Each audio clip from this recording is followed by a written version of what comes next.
Magandang umaga, narito na ang mga unang balitang hatid ng GMA Integrated News. Ngayong matindi ang init, ramdam din ito kahit sa loob ng the aircon ng sasakyan, mapa-private man yan o public transportation. Kaya may paalala ang mga eksperto kung paano makakaiwas sa peligro sa mga ganitong pagkakataon. May unang balita, si EJ Gomez. Aircon bus ang sinakyan pero nakapayong pa rin sa loob. Kung nakatapat ka sa tirik na araw at wala pang kurtina sa bintana, kahit ang lamig ng aircon, wala raw talagang talab.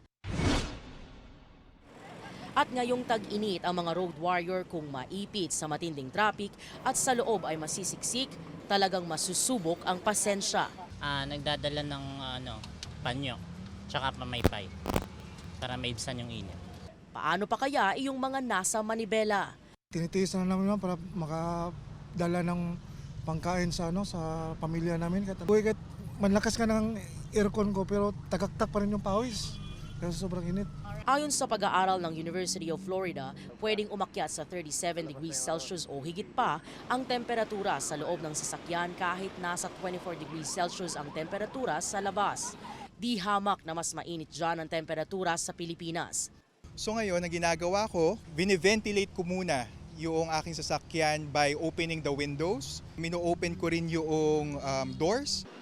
Kaya ngayong tag-init, iba yung pag-iingat ang payo ng Automobile Association of the Philippines.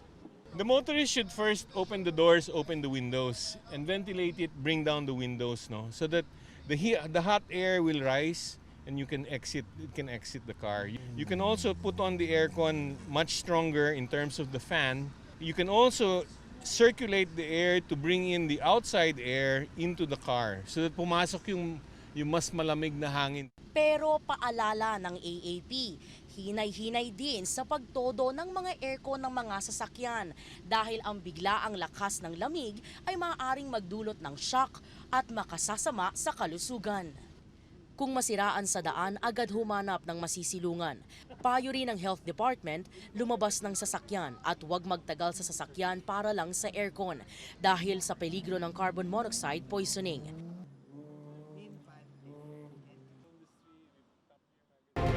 Ang pagpapaunlad sa mga kalapit na probinsya ang isa sa mga nakikitang solusyon ni Pangulong Bongbong Marcos sa matinding traffic sa Metro Manila.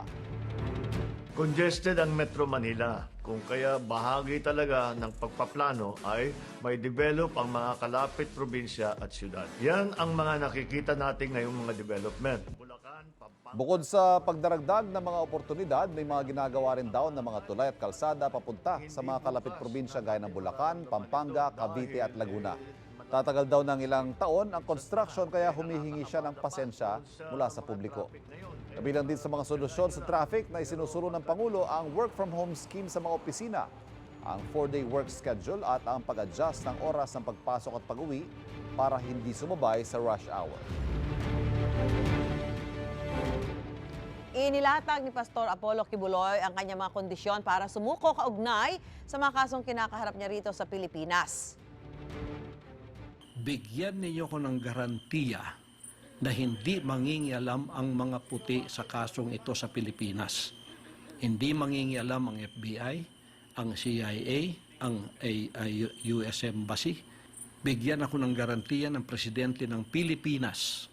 Bigyan ako ng garantiya ng Secretary of Department of Justice, Boying Remulla.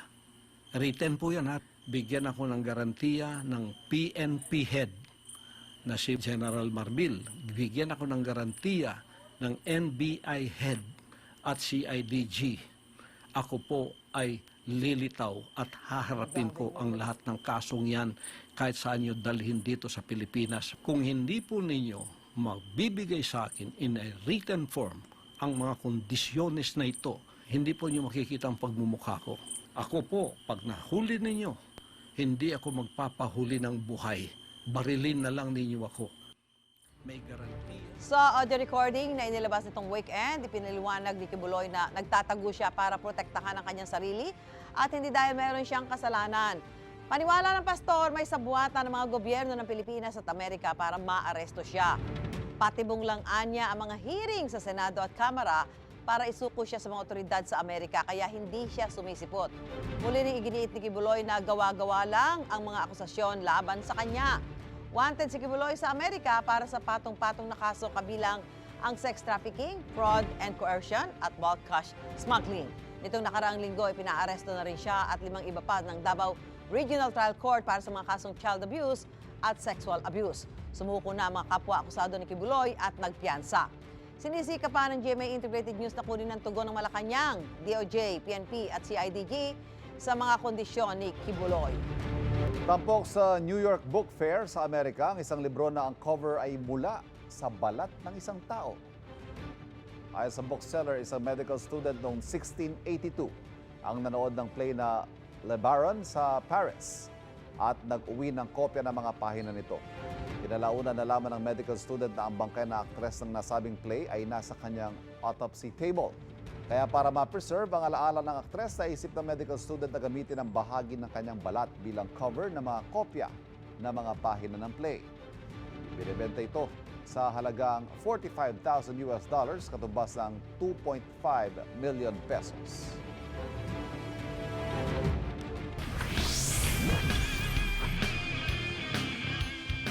Nagsimula na po ang NCAA Season 99 Volleyball Tournament.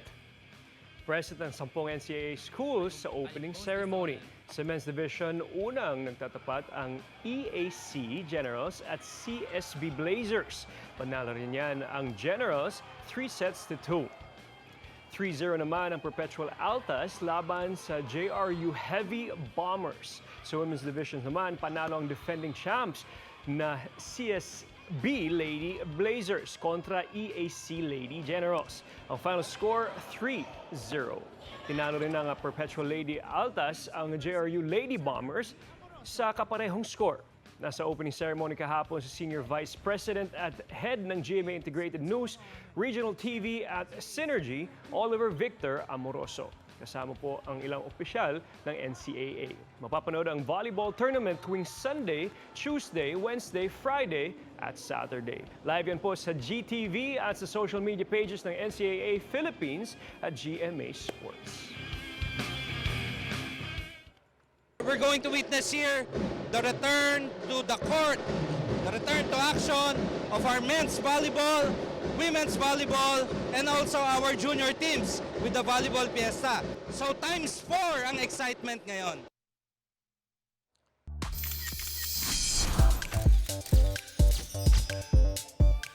Showbiz chika tayo ngayong Monday morning. Successful ang Calgary leg ng Sparkle Goes to Canada. All out ang performances ng Sparkle Love Team na sina Julie Ann San Jose at Waver Cruz, Ruru Madrid at Bianca Umali, at Barbie Fortesa at David Lecauco. Hindi rin nagpahuli si Bubay sa pagpapasaya ng ating mga fans. May pre-show games din mula sa sponsors sa nakabilang ang GMA Pinoy TV. G rin sa pagpapasaya ang ilang front acts mula sa Filipino community sa Calgary. Sulit naman dahil happy ang mga kapuso natin doon. Dumalo rin sa show si Consul General Zaldi Patron. Apektado ang ilang negosyo ngayong binawasan ng Metropolitan Waterworks and Sewerage System ang water pressure sa Metro Manila sa mga piling oras. Live mula sa Mandaluyong may unang balita, si Bam Alegre. Bam. Diba, magandang umaga. Kailangan magtipid ng tubig, ayon yan, sa MWSS dahil meron pa rin tayong El Nino at meron ding banta ng climate change. Kaya wag daw magtaka kung humina raw yung pressure ng tubig na lumalabas sa inyong mga gripo, lalo na kapag madaling araw.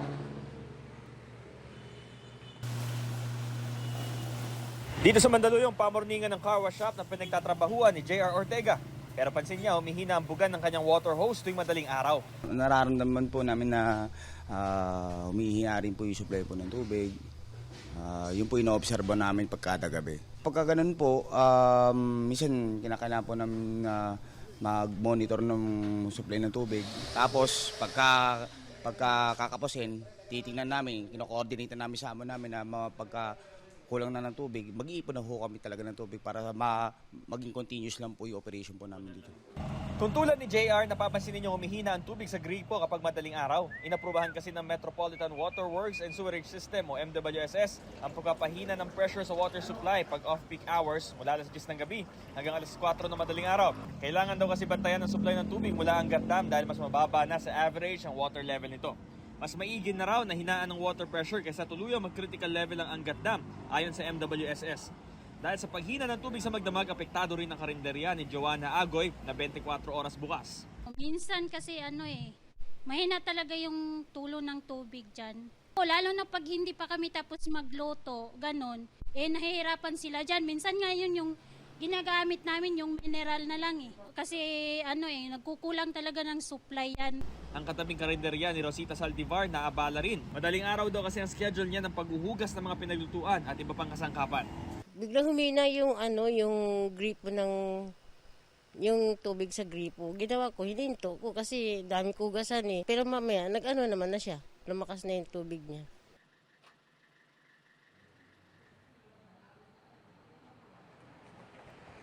Evan, nasa 212 meters above sea level yung normal water range ng Angat Dam at 160 meters yung critical level. Yun yung sinisikap natin na iwasan. At kailangan daw natin na ingatan talaga ito ang Angat Dam dahil 90% ng water supply ng buong Metro Manila ang nagmumula rito. Ito ang unang balita mula rito sa Mandaluyong, Bam Alegre para sa GMA Integrated News. Inasam bababa ang singil sa kuryente ngayong Abril ayon sa Meralco dahil daw yan sa pagbaba ng power generation at transmission charges. Isinasapinal pa raw na Meralco ang eksaktong singil sa kuryente. Nitong Marso, tumaas ng 2 pesos at 29 centavos ang kada kilowatt hour ng kuryente. Bumaba ang presyo ng bigas sa Blooming Street Market sa Maynila. Kung magkano ang ibinaba, alamin sa unang balita live ni Nico Waco. Nico? Susan, magandang umaga. 2 piso hanggang 3 piso ang ibinaba ng presyo ng bigas ngayon. Ramdam daw ang epekto niya ng mga nagbebenta at ng mga mamimili. Kumpara noong nakaraang 2 linggo, mas mababa raw ngayon ang presyo ng bigas dito sa Blooming Street Market sa Maynila.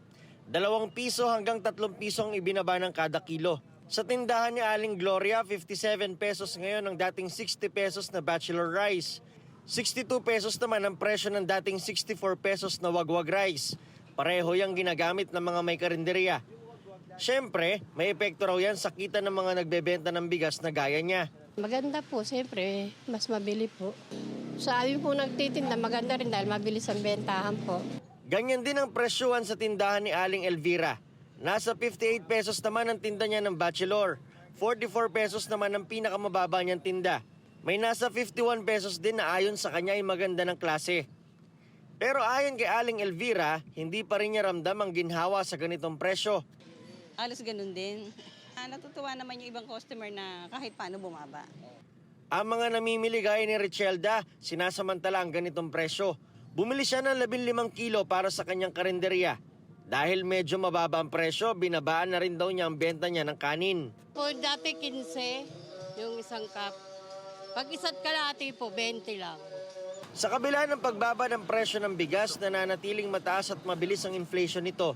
Ngayong March 2024, 24.4% ng inflation rate sa bigas. Pinakamabilis yan sa loob ng 15 taon. Magpapatuloy daw yan hanggang July ayon sa Philippine Statistics Authority. Sa kabila ng inflation, hindi inirerekomenda ng Department of Agriculture na magkaroon ng isa pa muling price cap sa bigas. Wala kaming plano na magkaroon ng price cap or SRP kasi medyo may mga mabigat din na epekto yan pagdating ng panahon. Yung presyo ng bigas bumababa from 52 last month, ngayon nasa 50.49. Yung inflation kasi comparison nung, kunwari, yung March 2024, comparison niya ng 2023 March.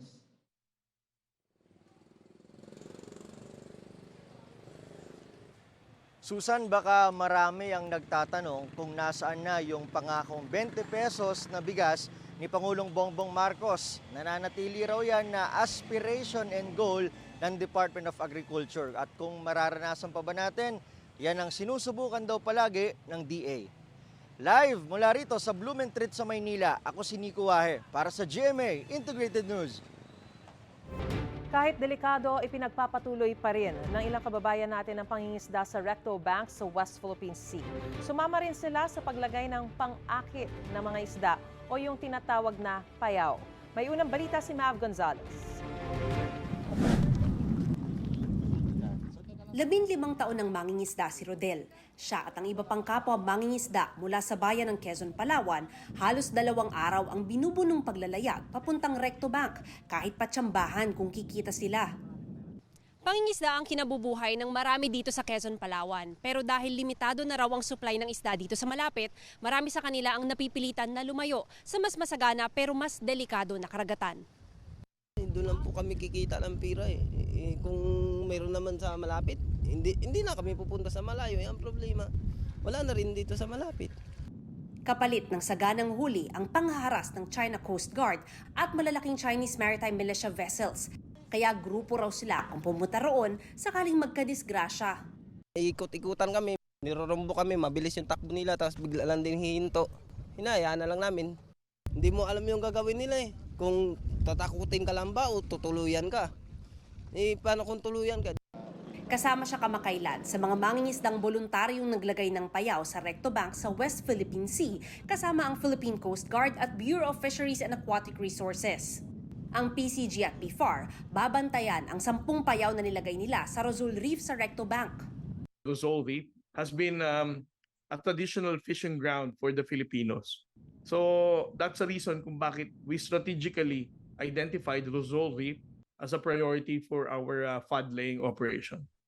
Sa tagal ng panahong pumapalaot si Rodel, nito lang daw niya napansin ang pagdami ng mga barko ng China sa Recto Bank. Pag dumidikit sa amin, iwas na lang. Lumalayo kami sa kanila. Total, meron din namang nag-assist na BFAR doon. Doon kami lumalapit. Habang nagigiraan ang mga barko ng Pilipinas at China sa West Philippine Sea, ang maliliit na mangingisdang gaya ni Rodel at Janjan, simple lang ang hiling. Ang dasal lang namin ay walang mangyaring sa amin na makarami ng huli. Makauwi ng maganda para mayroong pang sa pamilya.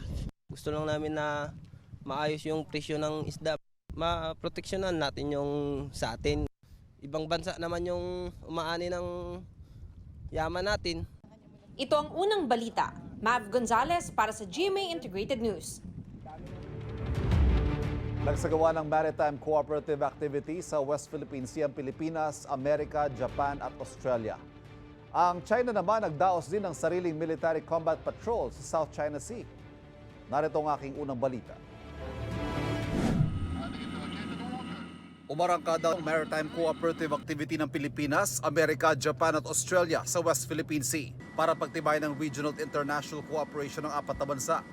Naglayag ang BRP Gregorio del Pilar at BRP Ramon Alcaraz ng Pilipinas, USS Mobile na littoral combat ship ng Amerika, HMAS Warramunga na tribal class destroyer ng Australia at JS Akebono na destroyer ng Japan Maritime Self-Defense Force.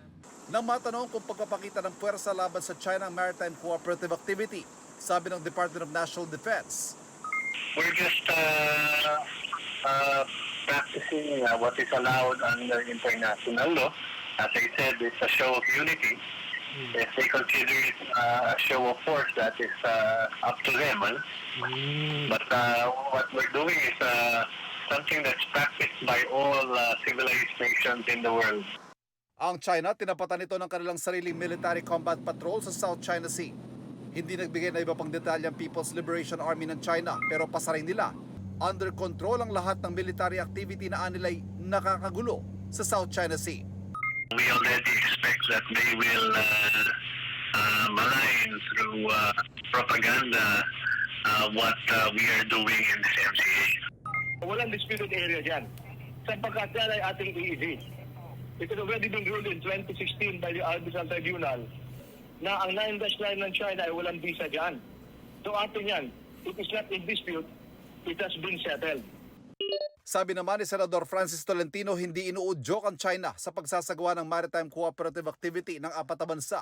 Sa halip, layo nitong ipaintindi sa China na ang pagkakaroon ng kapayapaan at stability sa rehiyon ay makabubuti rin para sa kanilang interes.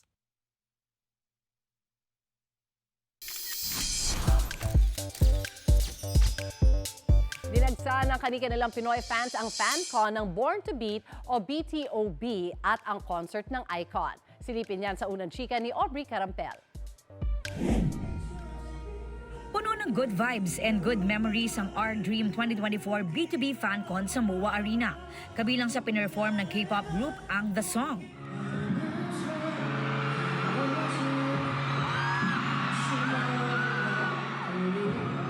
Higher.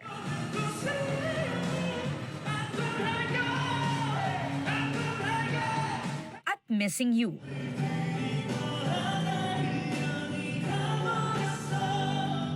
Masaya raw ang B2B members na sina Minhyuk, Hyunshik, Eunkwang, Changsub at Penyal na muling makapag-perform as a group sa mga Philo Melody after 7 years. Hindi naman nakasama ang member na si Sungjae na mayroon daw important appointment. Bukod sa performances, kumasa rin sa 99-second relay game ang B2B. Ang fans masayang nakising along sa K-pop idols. Bit-bit ang kanilang light sticks. Ang Our Dream FanCon sa Mall of Asia Arena, first stop nila sa Asia. Sobra namiss ko kayo. Si Penyal may mga pagkaing Pinoy na gustong itry. Wanted to try chicken or pork adobo. Oh! I haven't had it yet, but I wanted to try halo halo. Yes, halo halo is very good. But we just had that. We just had that in the waiting room. Si Hyunshik naman masaya ang experience tuwing bibisita sa Pilipinas dahil lagi raw siyang nakaka-encounter ng Philo Melody. Nakapunta na raw siya sa Cebu, Bohol, Apo Island at Mindoro. Masaya naman si Changsub na muling makabalik at makapag-perform sa group after 7 years. Si Eunkwang nagsample pa ng SB19 song na nagustuhan daw niya.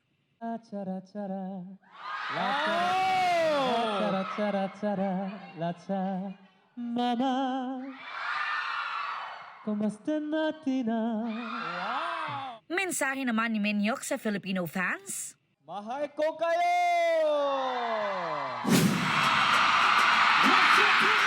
Dumagundong naman ang Araneta Coliseum sa sigawan ng Philo Iconics sa limited concert tour ng Icon K-pop group. Ang Pilipinas ang kanilang last stop. Matagal pa yung sunod nito, so nagiging emotional lang. Matagal. 1 year din.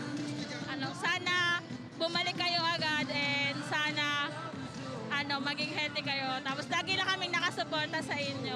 Mag-enlist na po kasi yung ilang members, sila Bobby at saka si Chano. So, mag-aantay kami ng ilang taon uli bago mabuo sila at makarating uli dito sa Pilipinas para mag-perform uli. Napakasaya! Nawala lahat ng problema. Kaya hindi namin pinapanagpas kasi party talaga parate. Ilang fans ang dinayo pa ang concert ng Icon tulad ng magkapatid na galing sa Pampanga. Siguro po yung di po sila complete ngayon. Wala po kasi si Jin 1. Opo. Nasa military na po kasi si Jin 1. Next year. Worth it naman po silang hintayin.